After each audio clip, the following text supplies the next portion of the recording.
everybody, it's Marie from Pear Tree Paper Crafts. Welcome back to my channel.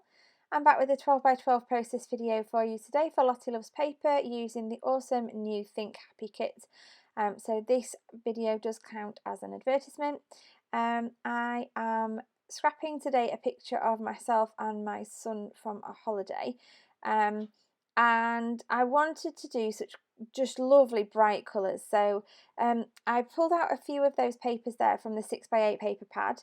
It's the Amy Tangerine Slice of Life pad that I'm using, and I'm using a cut file there from Cut to You, and it's a frame in itself, the photograph, so sorry, the cut file. So I wanted to use lovely bright colours to go around the outside, and I do decide that I'm only going to back the largest of the flowers and leave the other ones sort of more delicate and unbacked. You don't always have to back the whole of a cut file.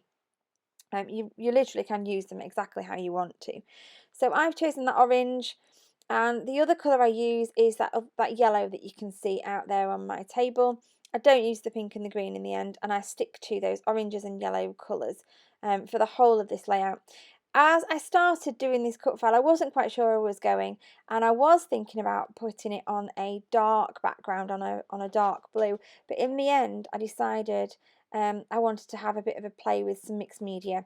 So I grabbed some basil marshmallow cardstock, which I got from Lottie Loves Paper, and I covered it with some white gesso, just to prepare that surface so that when I do use my paints, they'll move around more easily and not soak straight in.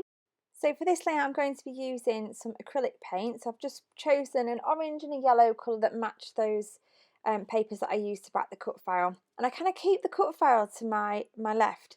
I have now also put the photograph in the middle of it, and I'm trying to position the paint colours in the right places, sort of behind where I want them, behind the flowers that aren't backed, and also poking out from behind the flowers that are backed. So I want to try and get orange behind the orange and yellow behind the yellow. So I've watered down the acrylic paint, and I've placed it kind of all over that page in those three areas to go behind the three orange flowers. I've let the paint run around a little bit. I've watered it, I've done some splatters, I've used a bit of packaging technique as well to spread it around and make it look less like I've done it with a brush, more like it's just been sort of splodged on there, I suppose.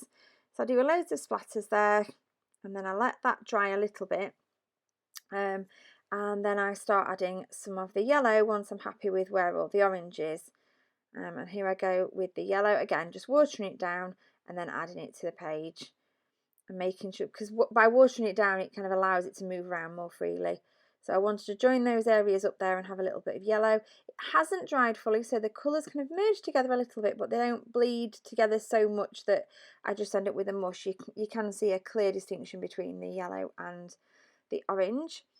And I do faff with this for quite a while. I don't make you watch it all, but this is the general idea, sort of smushing the paint around, moving it around a little bit, and then some splatters just to make sure it's covered completely behind that photograph, and I know exactly that it's when I come to position it on that I'm going to have paint in the right places. So I just keep checking it by popping that cut file in front and having a little look at what I'm doing.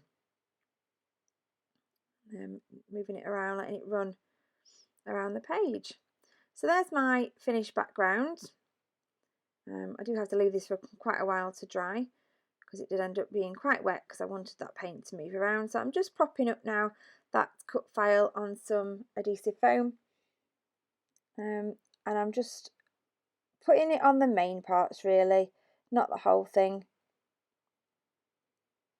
Propping up each of those petals, and then what I'm going to do is use some double-sided sticky on the larger pieces of foam, and then some wet glue on the smaller pieces, just to make sure it really does stick to that mixed media background.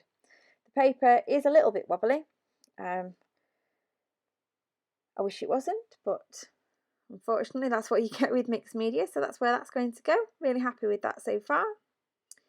And then I'm going to start embellishing. So I'm picking out these lovely phrases from the Amy Tangerine thickers that came with the kit. I do wonder about using those black letters because I do love them, but it was just too black for the feel of the whole thing.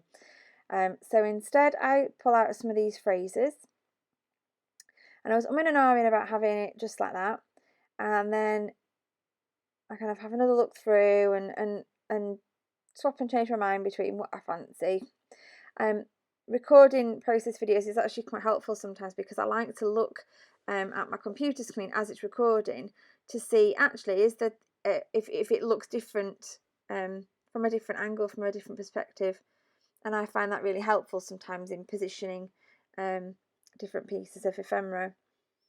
So I pulled out these gold phrases, which were an add-on, and I liked the idea of having the title "Making Memories Together," because that's exactly what we were doing, making some lovely family memories.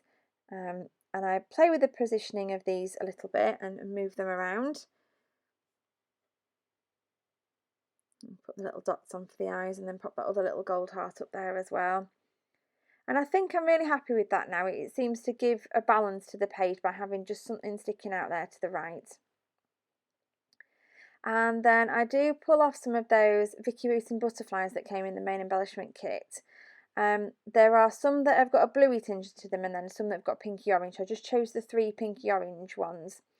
And then I was going through lots and lots of the stickers, but actually it didn't need any more stickers, I didn't feel. So I decided just to add a few sort of sparkly sequins there from my stash, just to add a little bit of sparkle to the page. And then I do go back to the sticker sheets and actually pull off a load of the orange and yellow flowers and pop them in, sort of poking out behind some of the other flowers and some of the other areas on the page.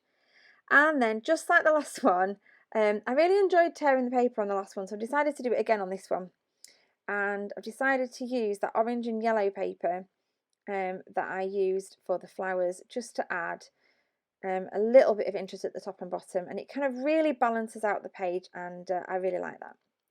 So that's about the end of my video. Thank you ever so much for watching. There are some close-ups coming up at the end of the video, and if you did enjoy it, please give it a thumbs up and be sure to subscribe to my channel, because there'll be lots more layouts coming with this kit, and I'm really enjoying using it. Thanks for watching, and bye for now.